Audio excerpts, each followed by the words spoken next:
देखिए, ये JDU as a दल का कैरेक्टर दिखाता है कि कम से कम अभी उनकी जो चेतना है वो मरी नहीं है। नीतीश कुमार कमज़ोर पड़ गए हैं और हम लोग उस दल में रहे हैं। नीतीश को मैं जानता हूं। नीतीश कुमार को अगर इस तरह का आरोप लगा होता, नीतीश कुमार अपने प्राइम में होते तो अब तक उस मिनिस्टर को सैक कर दिया होता। लेकिन दल का डीएनए जो है, कम से कम उसमें इतना उनके आंख में लाज शर्म बचा हुआ है। कल नीरज जी ने जो कहा है कि भाई जिन पर आरोप लगा है ये नीतीश कुमार का दल है, इसमें आरोप लगता है तो लोगों को आकर जवाब देना पड़ता है। तो मैं उस बात का स्वागत करता हूं कि उस दल के मुख्य प्रवक्ता ने दल के नेतृत्व के सहमति से ही कहा होगा कि अशोक चौधरी जी को जवाब देना चाहिए और उनको इधर उधर की बात नहीं करनी चाहिए। किशोर कुणाल जी, ट्रस्ट, भाई इल्जाम आप पर लगा है, सीधी बात है। आपने बेनामी संपत्ति अपने पीए के नाम पर खरीदा, उस संपत्ति को फिर वापस अपने बेटी के नाम पर ट्रांसफर किया, उसका पूरा प्रमाण दस्तावेज हमने पब्लिक डोमेन में रखा है। अगर वो गलत है तो आके बता दो गलत है। हमने कहा ओर से, पढ़े लिखे समाज की ओर से इस राज्य के डिप्टी सीएम ये बताएं कि वो मैट्रिक कब पास किए हैं। लोग के नाम बदलू नेता सम्राट कुमार मौर्य उर्फ राकेश कुमार उर्फ सम्राट कुमार चौधरी उर्फ सातवीं फेल कि मेरे भाई तुम डिलीट कर लिए, मैट्रिक कब पास किए? क्या बिना मैट्रिक पास किए डिलीट कर लिए? मैट्रिक का एग्जाम पास नहीं किए, उनको 234 नंबर आया, उनको फेल कर दिया गया। जन स्वराज पार्टी के अध्यक्ष प्रशांत किशोर इस समय बिहार की राजनीति में धमाका करते नजर आ रहे हैं।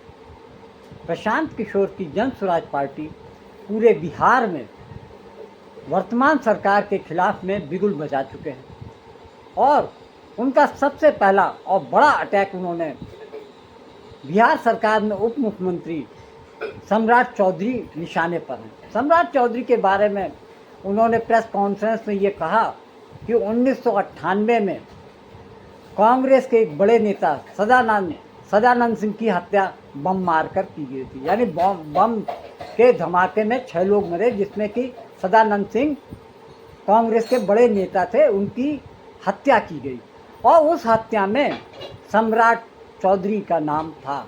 नामजद मुलजिमों में उनका नाम था और उनको इस मामले में 6 माह की सज़ा भी हुई थी।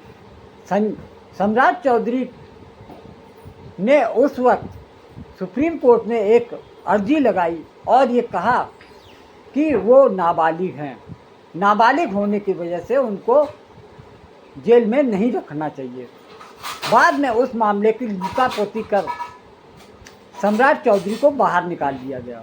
सम्राट चौधरी पहले राष्ट्रीय जनता दल में हुआ करते थे, बाद में जब मौके का फ़ायदा उठाने की बात चली तो वो भाजपा में शामिल हो गए। भारतीय जनता पार्टी ने उनको एमएलसी बनाकर अपनी सरकार में, बिहार की सरकार में, एनडीए सरकार में उनको डिप्टी सीएम का पद दे दिया गया।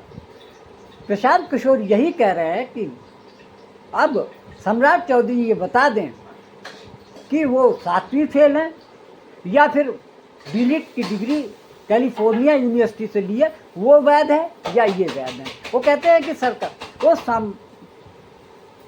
सबके सार्वजनिक कर दें कि उन्होंने जो अपनी डिग्री लगाई है वो फर्जी है, क्योंकि वो ये बताने में असमर्थ हैं कि उन्होंने मैट्रिकुलेशन कहाँ से कर लिया।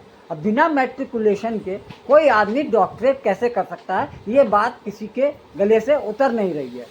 सबसे बड़ी बात तो ये है कि प्रशांत किशोर ने सम्राट चौधरी को अपने निशाने पर क्यों लिया है। इसका कारण ये है कि प्रशांत किशोर तो खुद काफ़ी पढ़े लिखे और समझदार और प्रतिभाशाली नेताओं में गिने जा रहे हैं।